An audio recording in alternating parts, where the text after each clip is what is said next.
पुण्यतिथि पर अनेक चरणों में अपनी श्रद्धांजलि अर्पित करने के लिए एकत्र हुए हैं। पहले भी अनेकों अवसर पर हमें दीनदयाल जी से जुड़े कार्यक्रमों में शामिल होने का, अपने विचार रखने का और अपने वरिष्ठ जनों से विचार सुनने का अवसर मिलता रहा है। यहां पर तो सभी लोग उस विचार परिवार के सदस्य हैं।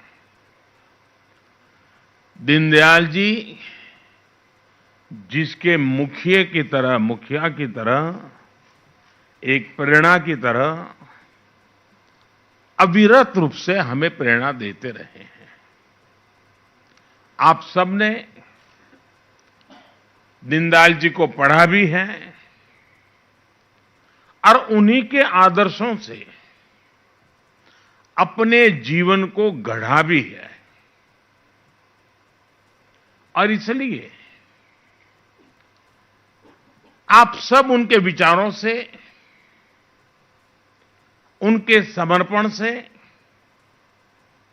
भली भांति परिचित है। मेरा अनुभव है और आपने भी महसूस किया होगा कि हम जैसे जैसे दीनदयाल जी के बारे में सोचते हैं, बोलते हैं, सुनते हैं, उनके विचारों को पढ़ने का प्रयास करते हैं, हमें उनकी बातों में, उनके विचारों में हर बार एक नई ताजगी, एक नया दृष्टिकोण, एक नवीनता का अनुभव होता है। उनके विचार आज भी उतने ही प्रासंगिक है जितने तब थे और आने वाले समय में भी उतने ही आवश्यक रहेंगे जितने आज है। एकात्म मानव दर्शन का उनका विचार मानव मात्र के लिए था। इसलिए जहां भी मानवता की सेवा का प्रश्न होगा, मानवता के कल्याण की बात होगी, दीनदयाल जी का एकात्म मानव दर्शन प्रासंगिक रहेगा ही रहेगा। एकात्म मानव दर्शन में विशेष रूप से इन 3 शब्दों में व्यष्टि से समष्टि की यात्रा व्यक्त होती है,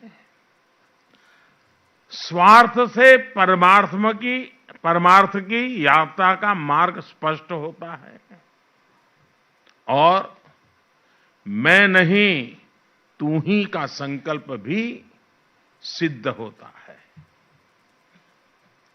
साथियों, हमारे यहां कहा गया है, स्वदेशे पूज्यते राजा,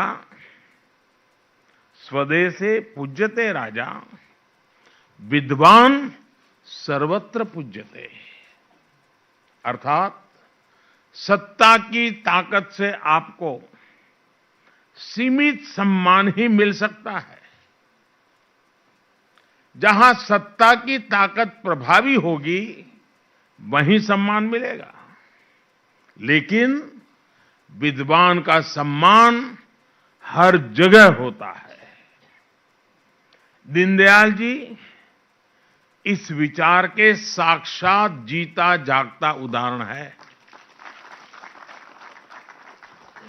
उनका एक एक विचार, उनके एक एक शब्द उन्हें पूरी दुनिया में एक विलक्षण व्यक्तित्व बना देते हैं। सामाजिक जीवन में एक नेता को कैसा होना चाहिए, भारत के लोकतंत्र और मूल्यों को कैसे जीना चाहिए, दीनदयाल जी इसके भी बहुत बड़ा उदाहरण है। एक और वो भारतीय राजनीति में एक नए विचार को लेकर आगे बढ़ रहे थे। वहीं दूसरी ओर स्वदेशो भुवनम त्रयम, अर्थात अपना देश ही हमारे लिए सब कुछ है, तीनों लोकों के बराबर है।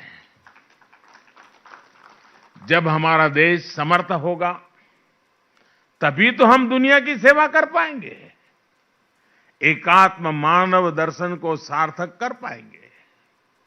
दीनदयाल उपाध्याय जी भी यही कहते थे। उन्होंने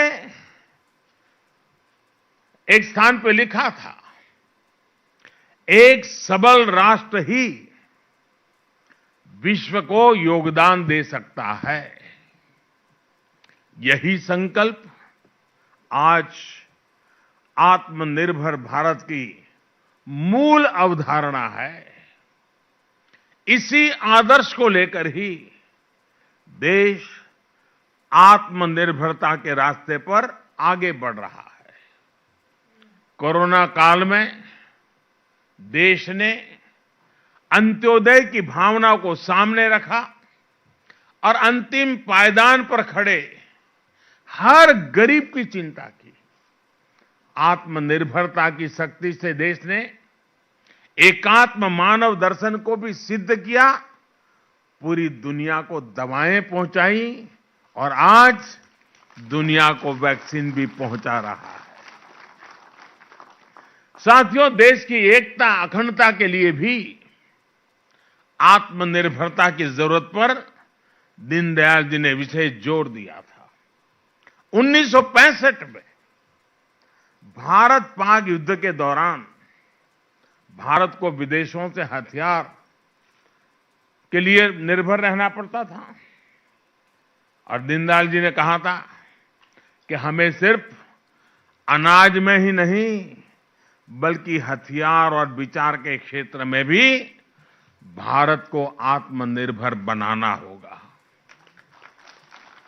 उनके इस विजन को पूरा करने के लिए भारत आगे बढ़ रहा है। आज भारत में डिफेंस कॉरिडोर बन रहे हैं, स्वदेशी हथियार बन रहे हैं और तेजस जैसे फाइटर जेट्स भी हवा में उड़ान भर रहे हैं। हथियार के क्षेत्र में आत्मनिर्भरता से अगर भारत की ताकत और भारत की अर्थव्यवस्था मजबूत हो रही है तो विचार की आत्मनिर्भरता से भारत आज दुनिया के कई क्षेत्रों में नेतृत्व दे रहा है। आज भारत की विदेश नीति दबाव और प्रभाव से मुक्त होकर राष्ट्र प्रथम के नियम से चल रही है। नेशन फर्स्ट, प्रकृति के साथ सामंजस्य का दर्शन दीनदयाल जी ने हमें दिया था। भारत आज इंटरनेशनल सोलर अलायंस का नेतृत्व करके दुनिया को वही राह दिखा रहा है। साथियों, दीनदयाल उपाध्याय जी ने दुनिया की किसी भी सोच के प्रभाव में अपने विचारों को नहीं गढ़ा था, इसलिए उनके विचारों में एक मौलिकता थी। भारत की भावना, भारत का मानस, भारत के मूल्य, वेद से विवेकानंद तक की भारत की चिंतन यात्रा, ये सारी बातें दीनदयाल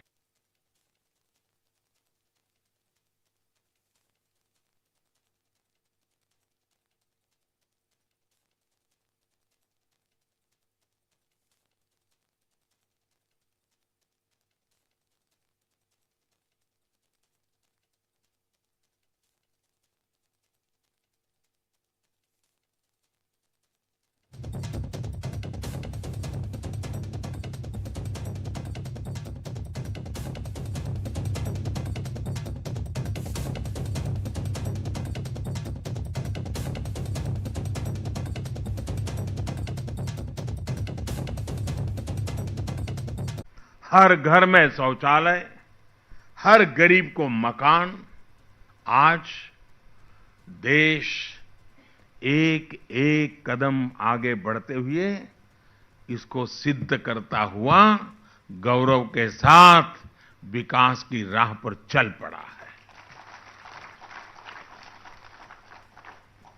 इंफ्रास्ट्रक्चर की दिशा में हो रहा बड़ा बदलाव भी सामान्य मानवीय के जीवन को सरल बनाएगा, देश को एक नई भव्य और आधुनिक पहचान देगा।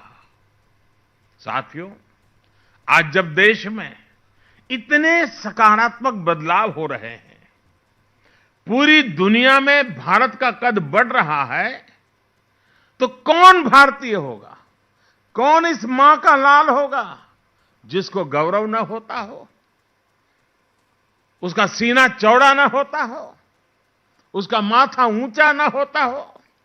आज विश्व भर में फैला हुआ भारतीय समुदाय जिस गर्व के साथ जी रहा है, उसका कारण भारत में हो रही गतिविधि है। हमें गर्व होता है कि हम अपने महापुरुषों के सपनों को पूरा कर रहे हैं। हमें गर्व है कि हमारी विचारधारा देशभक्ति को ही अपना सब कुछ मानती है। हमारी विचारधारा देशभक्ति से शुरू होती है, हमारी विचारधारा देशभक्ति से प्रेरित होती है, हमारी विचारधारा देश हित के लिए होती है।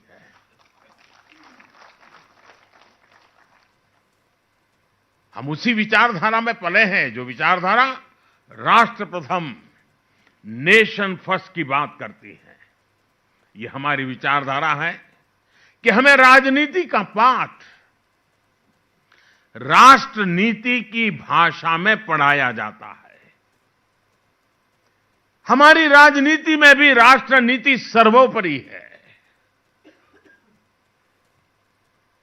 हमें राजनीति और राष्ट्र नीति में से एक स्वीकार करना होगा, तो हमें संस्कार मिले हैं राष्ट्र नीति को स्वीकार करना, राजनीति को नंबर 2 पे रखना।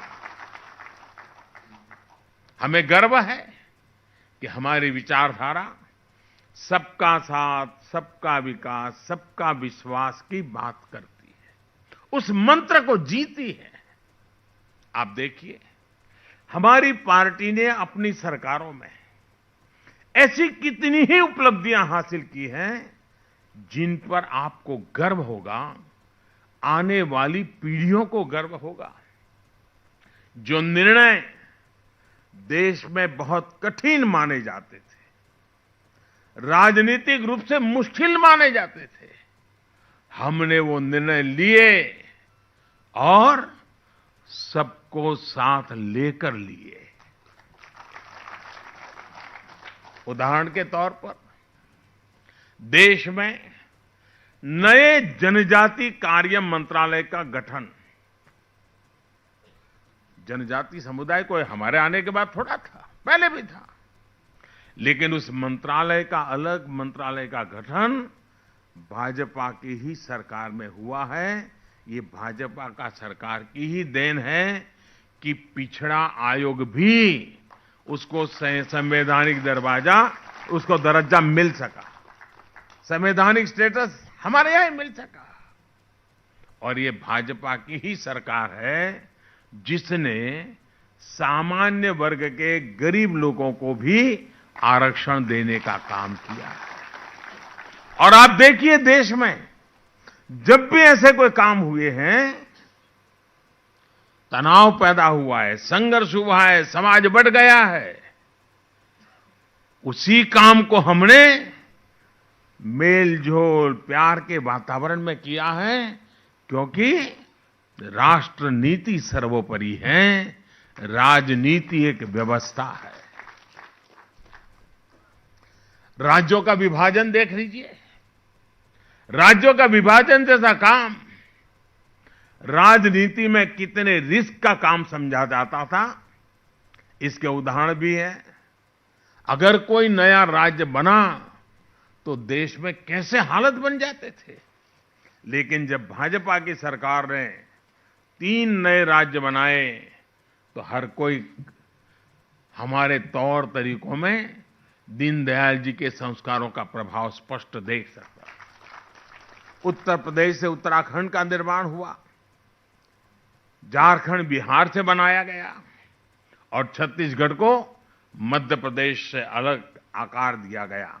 लेकिन उस समय हर राज्य में उत्सव का माहौल था, न कोई शिकायत थी, न कोई गीला शिकवा था, आनंद ही आनंद था, दोनों तरफ आनंद था।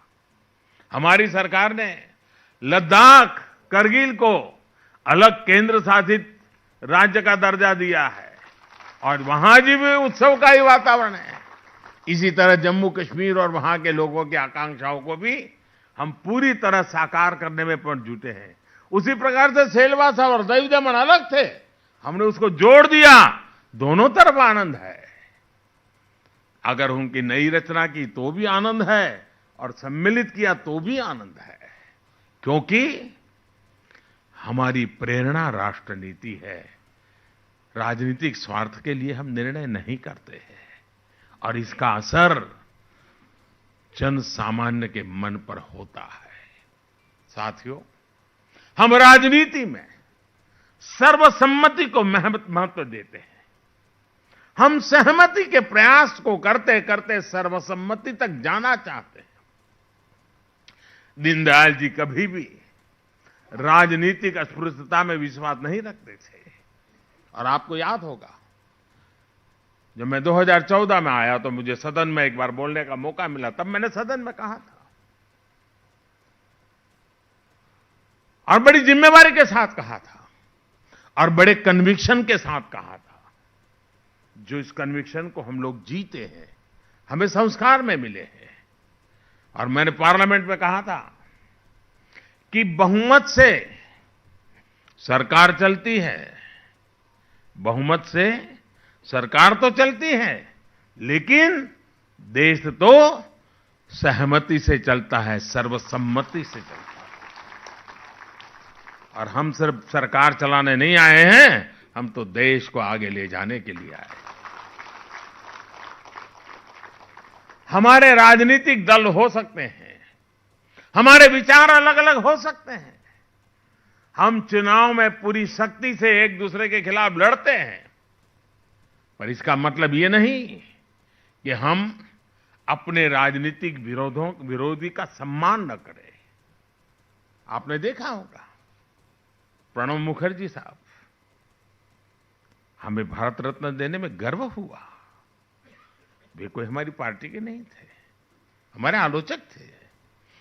अभी आसाम में तरुण गोगोई जी, नागालैंड में एमसी जमीर जी, ये सारे हमारे राजनीतिक विचार थे, हमारे राजनीतिक दल से कोई लेना देना नहीं था। न ही हमारी पार्टी का हिस्सा थे, न हमारे गठबंधन का हिस्सा थे, लेकिन राष्ट्र के प्रति उनके योगदान का सम्मान करना हमारा कर्तव्य। हमने पद्मश्री दिया, पद्म भूषण दिया।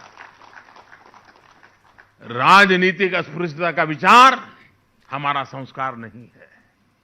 आज देश भी इस विचार को, अस्पृश्यता के विचार को अब देश अस्वीकार कर चुका है।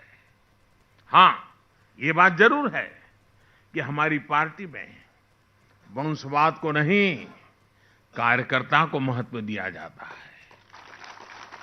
इसलिए आज देश हमसे जुड़ रहा है और हमारे कार्यकर्ता भी हर देशवासी को अपना परिवार मानते हैं। कहीं कोई आपदा आती है तो हमारे करोड़ों कार्यकर्ता अपना सब कुछ छोड़कर वहां पहुंच जाते हैं। कोरोना जैसा इतना बड़ा संकट आया, दुनिया में हर कोई अपने जीवन के लिए डरा हुआ था, लेकिन हमारे करोड़ों कार्यकर्ताओं ने अपना दायित्व समझकर दिन रात एक कर दिया। राष्ट्रीय अध्यक्ष जी ने पार्टी कार्यकर्ताओं से आह्वान किया था कि सरकार के साथ साथ वो भी अपनी जिम्मेदारी निभाएं।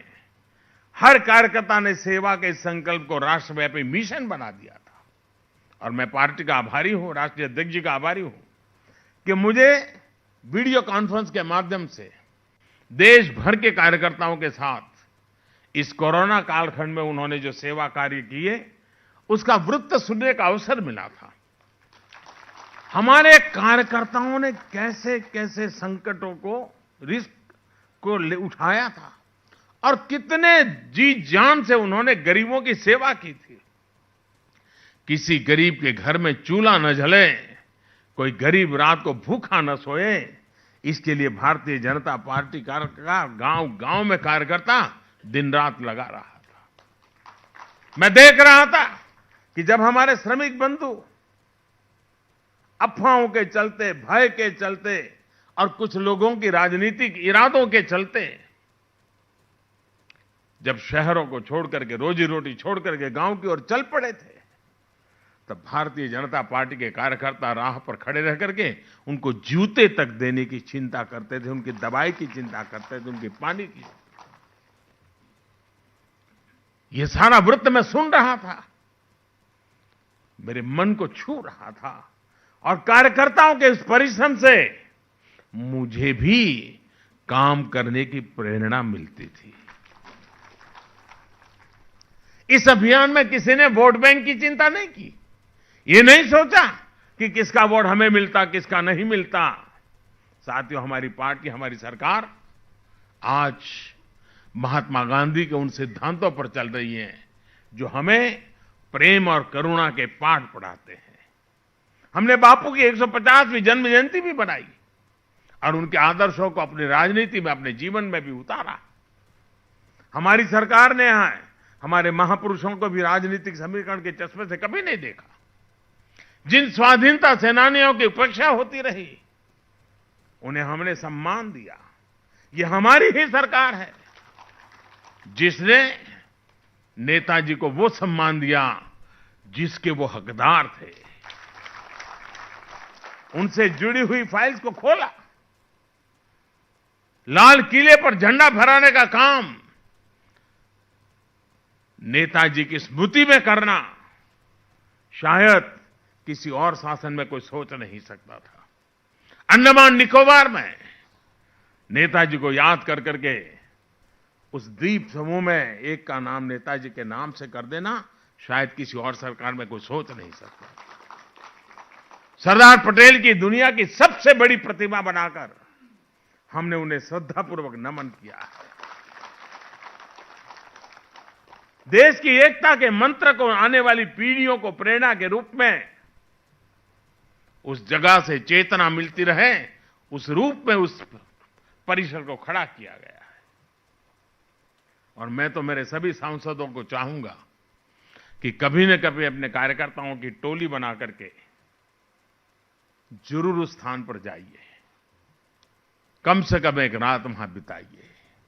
और दूसरा, मैं हमारे सभी सांसदों से आग्रह करूंगा, जब भी मौका मिले अपने कार्यकर्ता और अपने साथियों के साथ काशी जाकर के, काशी के निकट में ही जहां पंडित दीनदयाल जी ने अपना अंतिम सांस लिया था, जहां एक स्मारक उत्तर प्रदेश सरकार ने बनाया है, देखने जैसा स्मारक बनाया है। दीनदयाल जी की भव्य प्रतिमा वहां रखी है। वो इतना बढ़िया परिसर बना है, हम लोगों के लिए बड़ा एजुकेटिव है। आप जरूर कभी, काशी से कोई ज्यादा दूर नहीं है, बाय रोड आप चले जा सकते हैं और वहां एक बार हो आइए।